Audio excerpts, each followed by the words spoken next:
In questo video ti insegnerò una tecnica che ti permetterà di imparare 100 nuove parole in italiano nel prossimo mese e per farlo ti basteranno 2 minuti al giorno.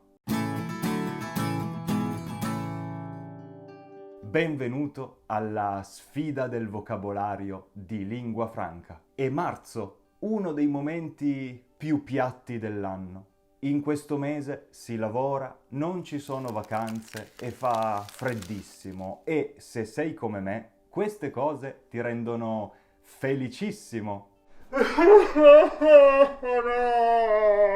E, più o meno. Se ultimamente hai studiato italiano meno di quanto avresti voluto, questo è un ottimo momento per ripartire alla grande e prepararsi per un grande miglioramento del tuo italiano nel 2022. Spesso però è difficile trovare il tempo per farlo, soprattutto quando abbiamo già 1000 altri impegni quotidiani. Oggi ti voglio sfidare a imparare 100 nuove parole italiane nel mese di marzo e ti insegnerò a farlo in soli 2 minuti al giorno.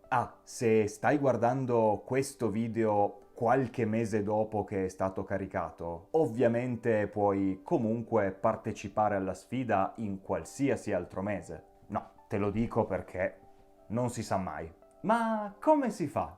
Vediamolo subito. Ogni giorno, quando ti trovi in casa e hai qualche minuto libero, prova a guardarti intorno, indica un oggetto e prova a chiamarlo in italiano. Puoi farlo a mente, ma se hai la possibilità di farlo ad alta voce è ancora meglio. Se il nome italiano di quell'oggetto ti viene subito in mente e sei sicuro che sia corretto, fantastico! Significa che conosci abbastanza bene quella parola e puoi continuare il gioco. Indica e chiama vari oggetti fino a quando non troverai qualcosa di cui non conosci il nome.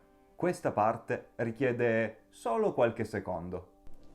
Bottiglia. Chitarra.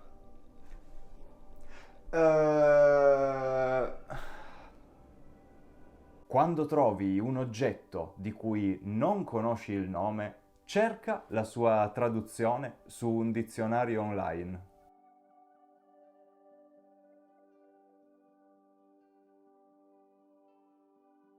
E a questo punto entrano in gioco questi. Prendi un post-it e mi raccomando, questa parte è importante. Scrivi la parola italiana sul retro.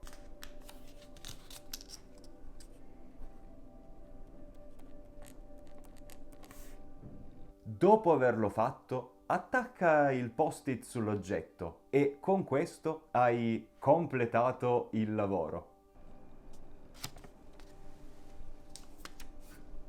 Facendo questa cosa per un paio di minuti al giorno, dovresti riuscire ad attaccare 3 o 4 nuovi post-it. Pensi che cercare una sola volta il nome di una parola non sia abbastanza per impararla? Beh, ovviamente hai ragione, ma qui arriva la seconda parte. Nel giro di qualche giorno comincerai a vedere intorno a te svariati post-it, che però non potrai leggere perché la scritta è dietro. Quando un oggetto ha già un post-it attaccato, significa che ne hai cercato il nome e lo sai.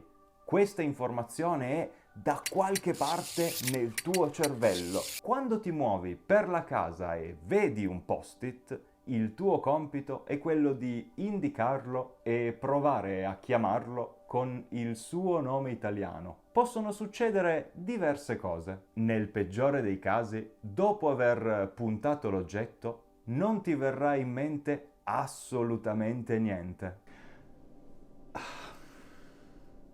Stai tranquillo perché è parte del processo. Quando questo succede, devi cercare di resistere alla tentazione di andare a leggere subito il retro del post-it. Ripeto, se non ti ricordi come si chiama qualcosa in italiano, non andare a leggerlo subito.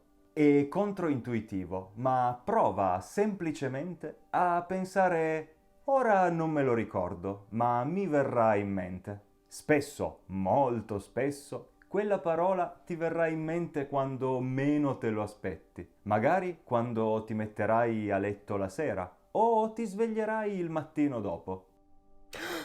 Sedia!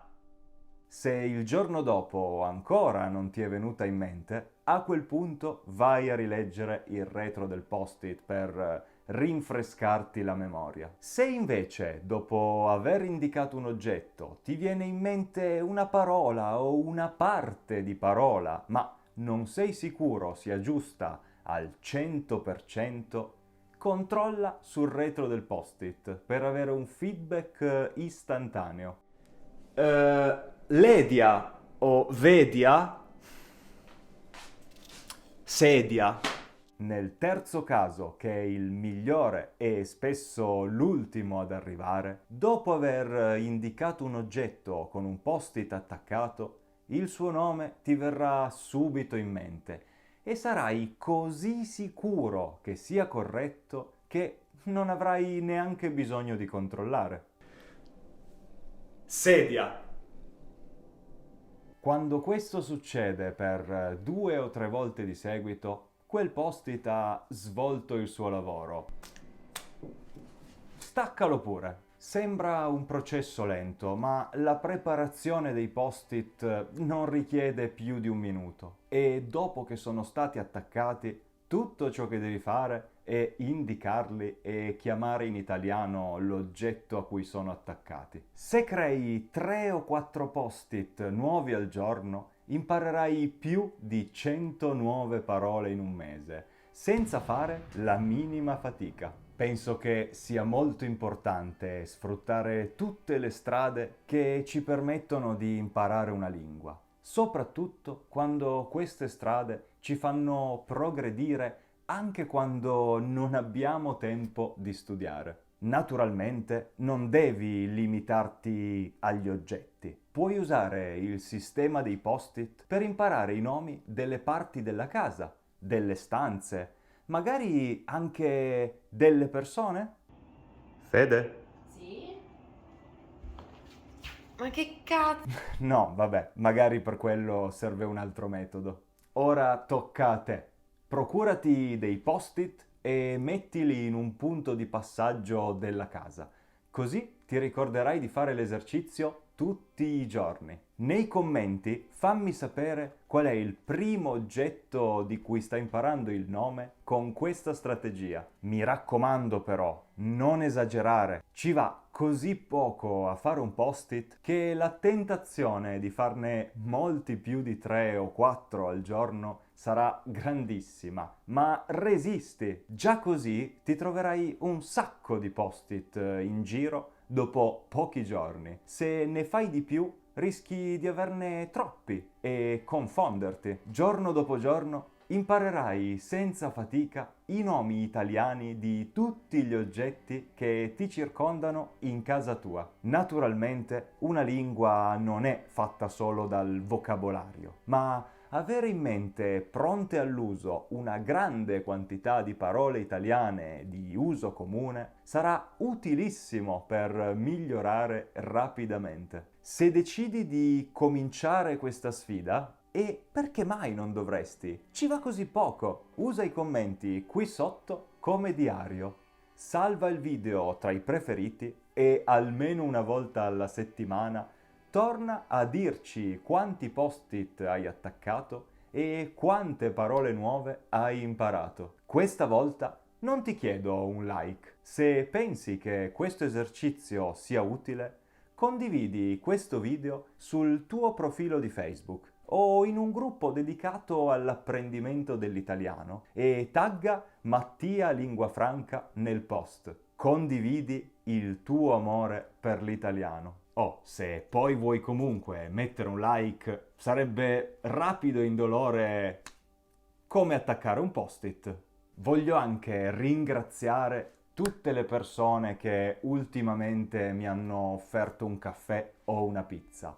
Questi sono i loro nomi. Siete fantastici! E se vuoi supportare anche tu il canale, trovi un link per farlo nella descrizione del video. E se vuoi continuare subito a migliorare il tuo italiano, ti consiglio di guardare questo video. Per oggi è tutto. Ci vediamo nel prossimo video.